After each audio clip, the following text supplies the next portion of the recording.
Qué barbaridad. Es que está fresquísimo, es todo fruta. Los vinos lo son desde el primer momento, están en barricas bebibles, están bebibles en vez de ser embotellados y probablemente, pero lo estará durante 10 o 15 años. Hay otras añadas que dan la cara a lo mejor unos años después, otras que están muy buenas al principio y luego empiezan a tener una evolución quizás no esperada. Otras que digo, por ejemplo, el famoso 82 de Burdeos, ¿no? Que nadie decía que valía la pena menos Parker y al cabo de unos años el mundo dijo, fíjate, ese chico americano lo que decía hace unos años. Hay aromas a regaliz, aparte de la fruta siempre es negra. Aquí todavía quedan restos de fruta roja, pero enseguida va a pasar a negra en cuanto esté tiempo en botella. Pero sobre todo es negra. Aromas a frutos secos procedentes probablemente del ensamblaje de la fruta y la madera.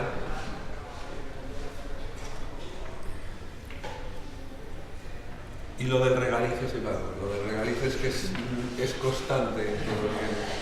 De hecho, a regaliz no huele por la crianza. O sea, cuando descubamos un depósito de DPS, ya huele a regaliz. La boca, el tanino está vivo, lógicamente está vivo. Hemos conseguido mitigar en parte un gran problema que hay en los vinos de todas zonas, que es los pHs altos. Una viticultura muy austera, muy vigilante pues con los abonos, evidentemente nada de riegos, todo secano. Hemos conseguido hacer descender los pHs. Eso se traduce en una sensación ácida en la boca mucho más alta y también en una capacidad de envejecimiento mucho mayor. Este vino tiene un buen equilibrio tanino-alcohol, acidez y alcohol. Y respecto al alcohol, debo confesar que muy pocos PS bajan de los 14 grados y medio. Y casi todos superan los 15 grados. De hecho, algunas parcelas son de otros años, lo comentaré, algunas parcelas apenas llegamos a los 1100 kilos por hectárea. Es más, una supervivencia de la planta que casi de perfil. Merece la pena, pero es una concentración, una calidad muy impresionante. Hay muy pocas, en la ribera hay muy pocas. Estoy hablando de 0,2 hectáreas.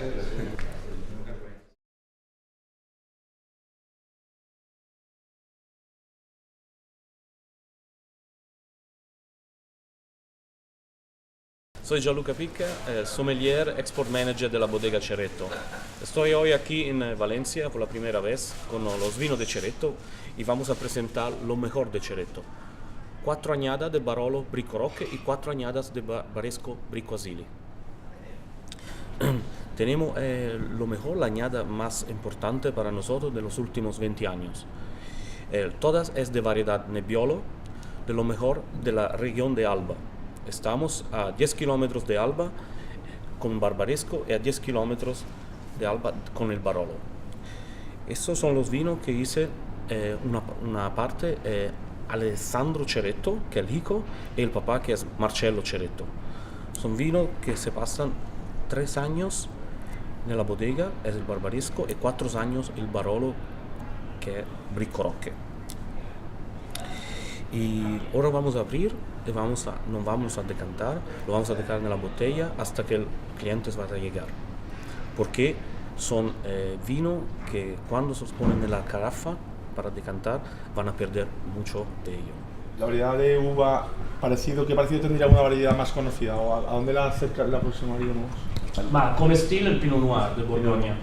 La fuerza, carácter, la fruta que puede ser roca en añadas muy frescas y trufas, regalizia, Premier Cru. No misma como en Borgoña, pero yo creo Chambertin, Grand Cru, 8 hectáreas. Allí hay 30 productores. ¿Cuántas botellas hacéis? ¿Una añada normal de Bricco Roque o de Bricco Asili? Bricco Roque de Bricco Asili llegamos más o menos, con 1 hectárea llegamos como más o menos 7000 botellas. Ya se está marchando todo, ya la gente está volviendo al clásico. Ha habido una temporada donde la gente se hacía 100% nueva Barolo. Principio, fantástico. Se comía la madera. Pero después de 10 años, ya el vino mucha gente miró que el vino se cansa. no la puede tener más.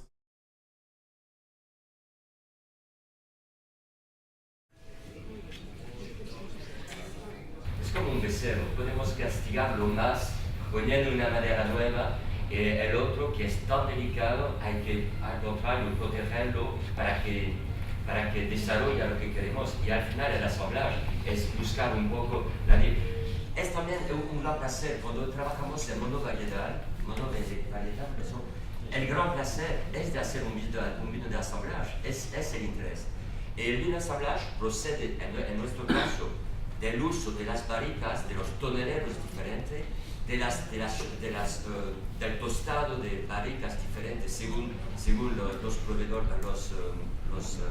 de barrica, y también del terruño. Yo creo que la viña en general, en la historia se ve que muchas veces los grandes viñedos son a lo largo de los ríos. Bueno, en el caso de los ríos, pero también hay grandes viñedos en otros sitios, pero si vemos los vinos hablamos de los ríos, hablamos de los vinos de Danube, los vinos de Durán, los vinos de Rodano, los vinos de Garona, los vinos de Loire, hablando de Francia. Hablando del Duero, que es más conocido por los vinos portugueses, duro, pero siempre los grandes viñedos en el mundo, o los vinos de Moselle, son a lo largo del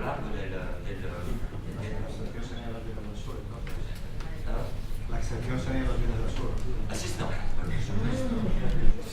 Es absurda ignorancia y me borró de mi cabeza ese concepto de joven, blanco joven, calidad, ¿no? Y ahí descubrí que los blancos podían envejecer. Luego ya me metí en Francia y ya son experiencias maravillosas. En mi banda de 2003 comentábamos, Miquel y yo, que esto en una cata ciegas te vas a Alemania directamente.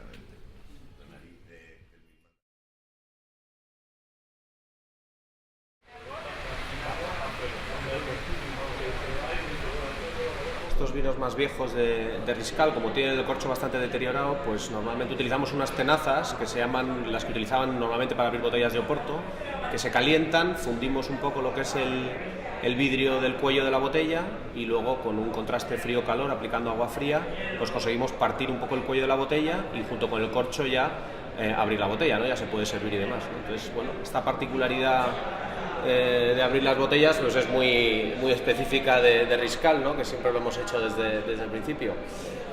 Hoy vamos a catar tres añadas míticas de Riscal, que son el 48, el 56 y el 64, sobre todo, que ha sido la gran cosecha, una de las grandes cosechas del siglo, junto con el 45. Y eso nos va a permitir hacer un recorrido un poco por la historia de Riscal y sus vinos en el siglo XX, ¿no? También vamos a tener la oportunidad de catar 5 añadas de Barón de Chirel, que muestran ese tempranillo de viñas viejas de Rioja que ha dado prestigio a la zona desde hace tantísimo tiempo, ¿no? Como veis, el 94 es un año que, bueno, ya se manifiesta y va a haber algún signo de evolución en color, y este 94 llevo años catándolo y realmente se ha podido beber, me lo he podido beber a gusto hace 2 o 3 años, porque antes tenía una intensidad tánica muy tremenda. Si hay cosechas que están en muy buen estado, lo que decidimos es, con la presencia de un veedor del Consejo Regulador de Rioja, abrimos una o dos para rellenar una partida. Abrimos una o dos, las corregimos un pelín de sulfuroso y rellenamos toda la partida, siempre en un ambiente, sin una especie de cámaras especiales que tenemos para inertizarlo con nitrógeno y que el vino no se oxide, porque estos son vinos viejos, los viejos son muy sensibles a la oxidación. Y de esa manera lo hacemos, eso es una práctica que no se puede conseguir si lo hacemos con el otro tipo de elaboración. Entonces, para que los vinos envejezcan en botella tienen que tener cuerpo, estructura, color, obviamente, pero sobre todo acidez. Y seguir bebiendo, ¿no? Y tan fresca. Ya veis que son vinos que, a pesar de haber estado, en el caso del 2001, también 21 meses en barrica, pues tampoco hay una presencia de la madera muy destacable. Esto nos permite también el que los vinos envejezcan mucho mejor en botella, pues atacar una serie de mercados a nivel mundial donde inicialmente sabemos que no va a haber una rotación muy importante. Como es el caso de China, por ejemplo, o todo el sudeste asiático hoy en día. Los estamos vendiendo bastante bien en esa zona, pero bueno, vemos que le cuesta, ¿no? Esos son mercados que hasta que se consolide un poco la cultura del vino va a costar. Entonces, para nosotros es una garantía que un consumidor de allí coja una botella en reserva de 2001 de Riscal y esté en perfectas condiciones. Buenos días, yo soy Linda Díaz, responsable de comunicación de la bodega y sommelier, y bueno, hoy estamos encantados de poder compartir nuestros vinos, entendidos como joyas, con todo el público de Berema. Hemos hecho, bueno, una especie de cata vertical en la que vamos a viajar por las añadas desde el 99 hasta el 2002. A ver, todo es relativo en la vida, ¿no? Entonces yo creo que lo que hay que hacer es contar todas las caras de la moneda y que cada uno escoja. Lo que es evidente es que el champán francés es brut, ¿no? Y que el señor Krug le sigue poniendo 6 en la mejor añada gramos de azúcar por litro de dosage de licor de expedición, o un buen Bollinger tampoco baja de ahí en su mejor añada, que significa que lo lógico es que pongan entre 8 y 12 gramos, ¿no? Bien, ya sabemos que ellos tienen mucha más acidez, esto no lo sabe la gente de la calle, ¿no? La gente dice, uy, el cava me da acidez y el champán no. No, señores, lo que pasa es que el champán nació tan ácido como concepto que tuvieron que crear el licor de expedición para rebajar esta sensación de acidez. Un champán tiene un 50% más de acidez que un espumoso mediterráneo. La cantidad de licor que se ponía cuando yo era joven, como no sabíamos estabilizar un vino, la cantidad de maquillaje era muy importante. Por eso los champáns y los cavas llevan a la época de nuestros padres, o a la época de algunos de los que estáis aquí sentados, como vinos de mesa, perdón, como vinos de postre, vinos dulces.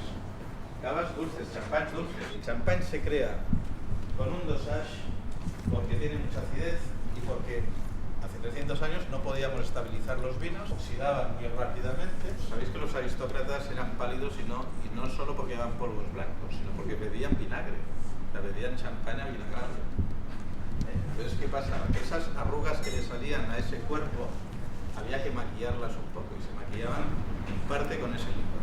O sea, que ese licor estaba compuesto por azúcar, que tapaba la sensación de acidez, y por algunos alcoholes viejos, coñacs, quizá armagnacs.